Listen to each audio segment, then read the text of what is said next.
¿Qué tal? Muy buen día, bienvenidos a este video. ¿Cómo se calculan los impuestos? El día de hoy voy a abordar con ustedes ejemplos prácticos sobre cómo se calculan los impuestos para que sea más entendible para ustedes, de dónde sacamos el número final que se declara cada mes. Bien, pues les platico de mí. Desde 2018 soy capacitadora en FUJAL. Tengo una maestría en Administración de Empresas con especialidad en Finanzas. Por el TEC Milenio estudié Contador Público en la Universidad de Guadalajara y desde 2013 pues estoy con el despacho Marisol Madrigal. Seguridad financiera es la promesa de servicios que tenemos desde 2013.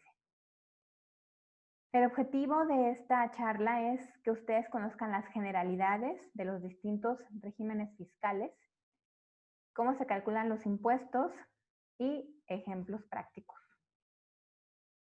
Bien, algo que es esencial entender es que para el SAT existen dos figuras, que son las personas físicas, que vamos a abreviar como PF, y las personas morales, que son las empresas.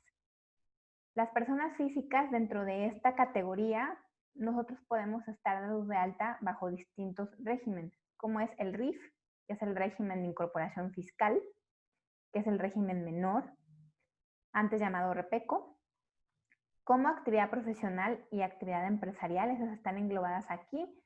Ejemplos: abogados, médicos, actividades empresariales con negocios de cualquier tipo. En este año se agrega la parte de la plataforma digital a la actividad empresarial, concretamente, todos los ingresos que provengan de plataformas digitales.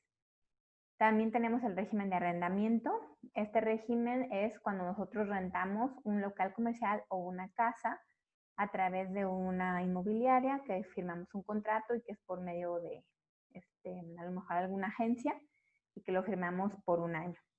Pues es el arrendamiento tradicional.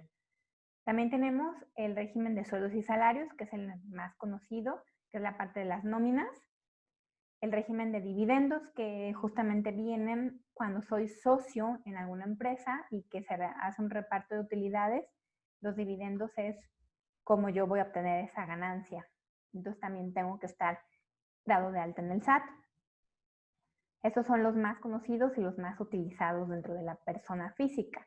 Ahora, en la parte de la persona moral, que vienen siendo las empresas, pues tenemos todas las que son por fines lucrativos, como las SADCB, las SDRLDCB, que son las figuras legales. Y tenemos las de fines no lucrativos, que son las donatarias, aquellas asociaciones civiles que reciben donativos en especie o en dinero. Bien, ¿cuáles son las características generales de cada tipo de régimen? El RIF es el régimen de incorporación fiscal, es el régimen que sustituyó a los repecos. La facturación cobrada anual es de 2 millones de pesos. Las declaraciones son bimestrales, no tienen declaración anual, por lo tanto no pueden hacer deducibles sus gastos médicos, sus colegiaturas, sus honorarios dentales, etc. Pagan impuestos bajo una tasa por una tabla, tienen subsidio del gobierno y los impuestos son definitivos, ya que no presentan una declaración anual. Ahora, ¿por qué no estamos todos en el régimen de incorporación fiscal? Bueno, pues existe una restricción muy importante, que si tú quieres ejercer tu profesión o tu negocio y para esto requieres un título profesional o una cédula profesional, pues no es posible en el RIF. Por lo tanto, todos aquellos abogados, médicos, diseñadores, agentes de seguro, contadores, pues no podemos estar bajo RIF. Está pensado el RIF más bien en actividades empresariales. Bien, ahora tenemos el régimen de actividad empresarial y profesional. También aquí incluye la parte del arrendamiento. Estas personas sí facturan sin límite, declaran de manera mensual, declaran un anual en abril y pagan bajo un tabulador o una tasa bajo un tabulador. La tasa máxima para personas físicas es del 35%, pero ya lo vamos a ver más adelante que si ganan 1,000 pesos, pagan conforme a esos 1,000 pesos, no es una tarifa fija. no tenemos subsidio de gobierno y pagamos provisionales. Provisionales quiere decir que son a cuenta de un impuesto anual que se presenta en abril. Las personas por sueldos y salarios, que son las de nóminas, ellas únicamente presentan una declaración anual en abril. Bien, ahora vamos con las personas morales. Las personas morales, ya sea con fines lucrativos o sin fines lucrativos, no tienen límite de facturación, declaran de manera mensual, su anual es en marzo y, ojo, pagan sobre una tasa del 30%. Respecto a las donatarias, hay especificaciones para las donatarias, pero en general pues son las características. No cuentan con subsidio de gobierno y también declaran pagos provisionales, ya que presentan una declaración anual en marzo. El impuesto sobre la renta es el primer impuesto sobre el que vamos a platicar el día de hoy. Es el impuesto que es un poco más complicado de determinar o de calcular. El ISR debe su nombre al impuesto sobre la renta, es la abreviación, y es el impuesto que pagamos cuando ganamos, cuando tenemos una utilidad. Bien, para pasar para el ejemplo práctico, es importante que sepamos que las personas físicas pagamos sobre lo cobrado y lo pagado. De acuerdo al artículo 102 de la Ley del Impuesto sobre la Renta, se considera acumulable el ingreso en el momento en que sea efectivamente percibido. Bueno, en palabras más comunes, quiere decir que hasta el momento en el que nosotros recibimos el dinero es cuando se va a hacer la declaración. Es decir, si yo facturo el día de hoy, pero me pagan hasta el próximo mes, entonces yo la voy a declarar hasta que me la paguen, es decir, hasta el próximo mes. De igual manera, los gastos también, cuando los pagamos, si nos dieron un crédito o si lo estamos pagando de manera domiciliada a 12 meses, a 6 meses, lo vamos a ir declarando y haciendo deducible, o sea, tomando en cuenta en la declaración hasta el momento de los pagos. Si es a 12 meses, pues cada mes vamos a poder hacer deducible un cachito de ese pago. Bien, vayamos a un ejemplo. Con fines prácticos y despacio, yo nada más estoy considerando 6 meses. Este es un ejemplo de un pago provisional de persona física. El fundamento legal se encuentra en el artículo 106 al 110 de la Ley del Impuesto sobre la Renta. Aquí es muy importante que nosotros consideremos que se van a tomar en cuenta los subtotales de las facturas. ¿Por qué hago hincapié en esto? Porque el IVA no va a jugar en este cálculo, el IVA va a ir con el IVA. Entonces, para el ISR necesitamos el subtotal. Aquí tenemos una columna donde dice ingresos facturados de enero, que son 12,000 pesos, gastos facturados por 8,000. Recuerden que estos deben haber sido cobrados y pagados. Y lo único que hacemos es una simple resta, es una operación muy básica. Vamos a tomar los ingresos facturados y cobrados del mes de enero, que son en este caso 12,000, lo vamos a restar a los 8,000 y me va a salir una base de impuesto de 4,000 pesos. Es una simple resta. Ahora, ¿qué pasa con los demás meses? Es importante que consideremos que esto se va a ir acumulando. Al decir acumulando quiere decir que si nos vamos a febrero, vamos a tomar los 12,000 de enero más 10 de febrero y entonces nos va a dar el resultado de los 22. Igualmente con los gastos facturados, en enero aquí en el ejemplo tenemos 8,000, pero más 12,000 pesos de febrero nos darían 20,000. ¿Sí? Entonces serían 22 a febrero, o sea, acumulados a febrero, y gastos acumulados a febrero serían 20. Entonces se hace una diferencia tal cual una operación básica y así es como tenemos las bases gravables y así sucesivamente con todos los meses, ¿sí? Marzo vamos a tomar lo de enero, más lo de febrero, más lo de marzo. Entonces aquí hace un total de 36,000 acumulados a ese mes. Lo mismo con los gastos. Ahora, ¿qué pasa con los pagos provisionales? Recuerden que los pagos provisionales son aquellos pagos que vamos haciendo a cuenta del impuesto anual. En enero, por ejemplo, aquí tenemos que esta persona pagó 230 pesos. ¿Cómo es que determinamos estos 230 pesos? Es lo que vamos a ver en la siguiente lámina.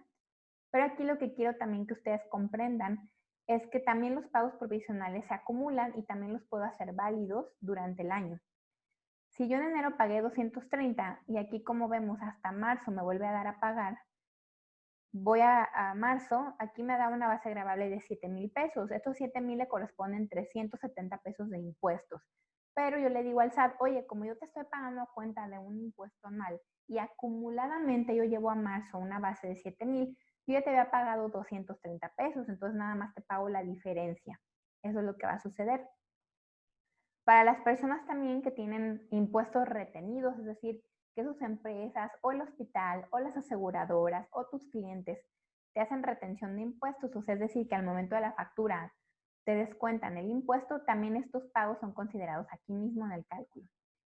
Si yo me fuera a junio, entonces vemos que con 15,000 pesos, vamos a suponer que junio es el último mes del año, yo obtuve 15,000 pesos a junio, es decir, acumulado a junio, yo tendría que pagar 805 pesos de impuestos, pero yo ya había pagado en 2 ocasiones durante el año y suman los 230 más los 140, lo que voy a hacer es que se los voy a restar a los 805 pesos y voy a obtener una diferencia. Es decir, que yo pagué 230 más 140 más 434. Si gustan hacer la suma, me debe de dar los 805 pesos. De esta manera es como yo pago el ISR. En la siguiente lámina les voy a explicar cómo vamos a determinar, en este caso, los 805 pesos. Recuerdan que el último mes que tengo como ejemplo es junio. Por lo tanto, voy a utilizar la tabla de junio. Estas tablas las podemos buscar en la página del SAT. Ahora, ¿cómo voy a determinar el impuesto a pagar? Muy bien. Voy a utilizar la base, que son estos 15,000 pesos que saqué de junio. A esta base le voy a restar el límite inferior. Ahora, ¿cómo voy a saber cuál es el límite inferior que me corresponde? Bien, me voy a basar en los rangos. Si se fijan en la tabla tenemos unos rangos que va desde 0 pesos a 3,000 en el primer renglón, de 3,000 a 29,000 que va en el segundo renglón y así sucesivamente hasta llegar a más de 1,800,000 pesos.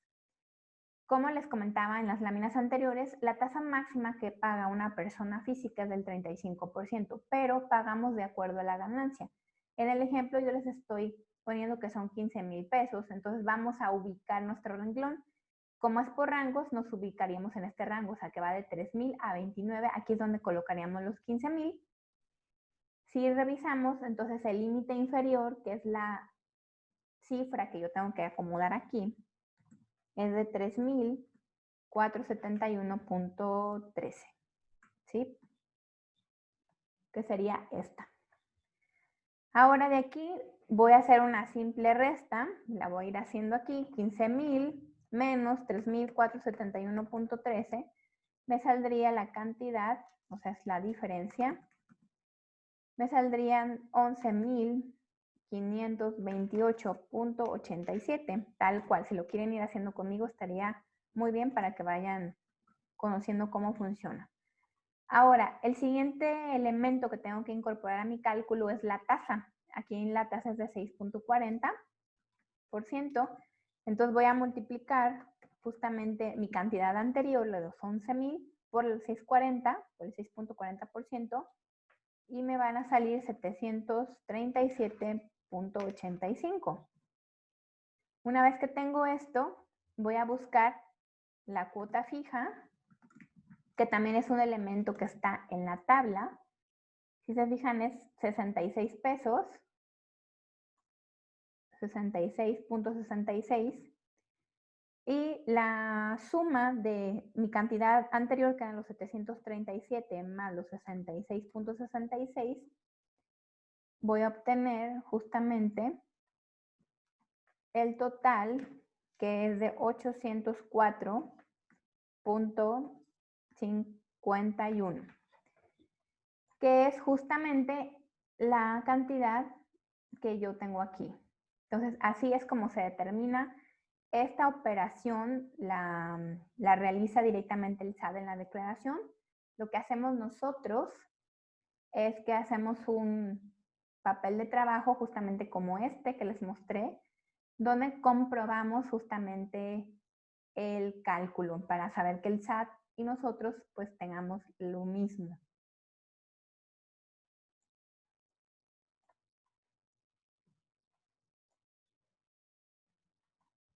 Bien. Ahora les quiero mostrar también la comparativa contra una persona moral. Si recuerdan, les comentaba yo que la persona moral paga una tasa fija, o sea, no paga como la persona física de acuerdo a la utilidad, sino que es una tasa fija del 30%. Las personas morales, les vuelvo a comentar, son las empresas que están compuestas por varias personas físicas. Ahora, para ejemplificar mejor esto y que a ustedes les quede más claro el impacto que tiene la decisión de ser persona física a ser persona moral, aquí lo vemos. Tenemos estos 15,000 pesos contra la tasa de tabla que teníamos en la persona física y aquí por el 30%, si se fijan aquí, por el 30% tenemos un impuesto de 4,500, cuando en la persona física, que es el ejercicio que acabamos de hacer, nos daba 805 pesos, entonces la diferencia es grande. Aquí también la persona moral va pagando acumuladamente de acuerdo a los ingresos que vaya obteniendo y los gastos. También los pagos provisionales, que son los impuestos, también son acumulables, también van siendo validados conforme a un impuesto anual. Aquí la persona pagó 1,200, luego pagó 900 y finalmente paga una diferencia de 2,400.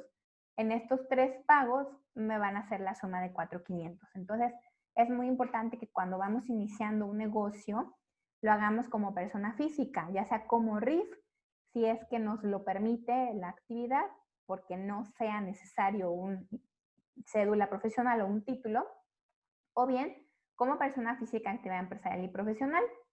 Entonces, así es como les recomiendo yo que inicien los negocios, porque la persona moral, pues es para una etapa posterior, para un mediano o largo plazo. Bien, ahora vayamos con el IVA. El IVA es el impuesto al valor agregado, esa es la abreviación del impuesto. El IVA creo que es el impuesto muy conocido por todos. Y aquí también tenemos un ejemplo. Tenemos una tabla donde también vamos a utilizar los ingresos facturados y cobrados y los gastos facturados y pagados que obtuvimos en el mes. Aquí, por ejemplo, el subtotal, el IVA de este subtotal es el 832 pesos. ¿Cómo yo saqué esa cantidad? Pues multiplicando 5,200 por 16%, me da el 832. De los 3,100, el 16% son los 496, que voy a hacer una simple resta. El subtotal del mes, recuerden que se lo vamos a utilizar para el ISR. Entonces aquí estos 2,100 me servirían de base para ir a mi tabla y determinar un impuesto de ISR a pagar. En el caso del IVA tengo nada más una diferencia, 832 pesos menos los 496, me da una diferencia a pagar directa al SAT de 336 pesos. Ese es el ejemplo cuando me da a pagar. Ahora, cuando me da a favor, es decir, que en un mes tuve más gastos que ingresos, a lo mejor no facturados, pero sí cobrados. Entonces, en este mes tenemos que aquí esta persona tuvo 3,900 contra 3,200, es decir, que trae una diferencia negativa. Cuando me da una diferencia negativa de 700 pesos, esta base no es sujeta a ISR. Quiere decir que yo ya no voy a hacer cálculo de ISR. Y en el IVA tengo también una diferencia negativa, pero esta diferencia negativa también la voy a poder hacer válida inmediatamente al siguiente mes donde me dé a pagar. Sí, vayamos también a un ejemplo. Imaginémonos que en el mes de mayo yo tuve 336 pesos a pagar de IVA, pero en el mes de junio tuve estos justamente 112 pesos a favor. Entonces lo que voy a hacer es simplemente una diferencia, una resta entre mi cantidad a pagar y mi cantidad a favor. Y entonces yo voy a hacer pagar al SAT únicamente los 224 pesos. Entonces aquí esta operación se le llama acreditamiento del IVA, que es cuando yo hago válido un IVA a favor que tengo de un mes en otro mes. Los que me acompañan el día de hoy, que son médicos, la actividad médica es exenta de IVA, por lo tanto este cálculo pues no les aplica a ustedes. El IVA que ustedes pagan en todos los gastos se sumariza en el ISR. Sí, ojo, únicamente esto les aplica a los médicos o a los agentes de seguro que colocan seguros de vida. los seguros de vida no graban IVA. Para las demás personas nos aplica el IVA.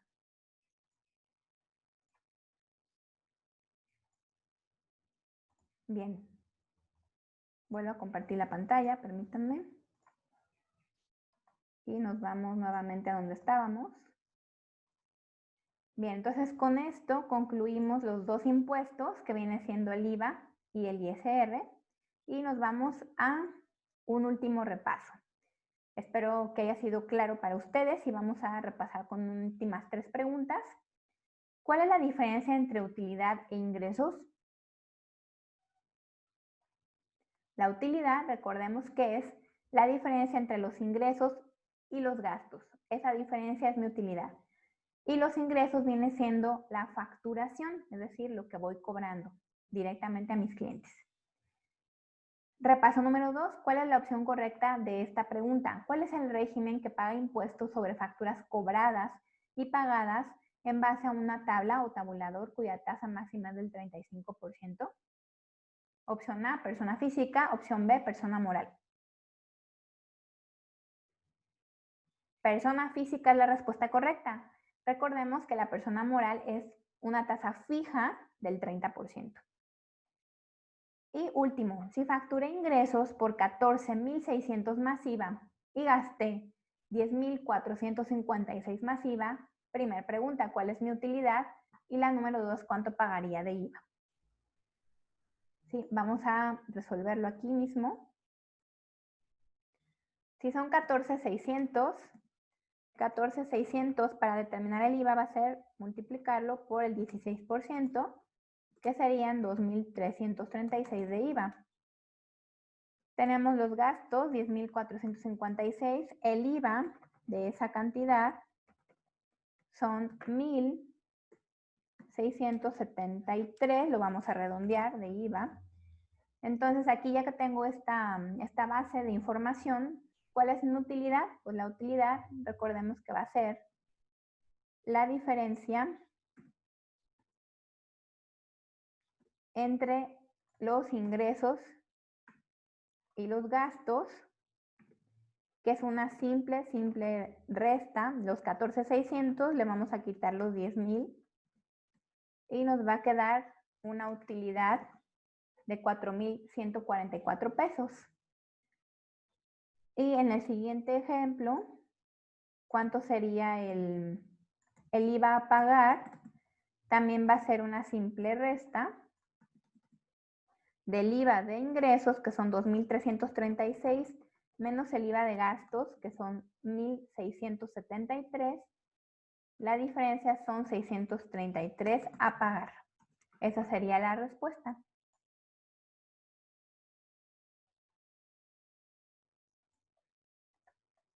Bien, pues con esto hemos terminado. Bien, pues los invito a que revisen más videos en mi canal. Tengo otros videos respecto a la declaración anual, cómo es que se calcula la declaración anual, cómo funciona el nuevo régimen de plataforma digital y finanzas sanas. Voy a seguir subiendo muchos más videos. También los invito a que si tienen dudas me puedan escribir al correo que aparece en su pantalla. También pueden hacer sugerencias de otros temas que tengan inquietud por conocer. También tengo mi página de Facebook, @MarisolConsultoría. Cada semana subimos alguna noticia de interés económico, fiscal o de finanzas. Y también pues está mi página de internet por si quieren conocer muchos más servicios de los que tenemos. Así que les agradezco mucho su atención. Hasta pronto.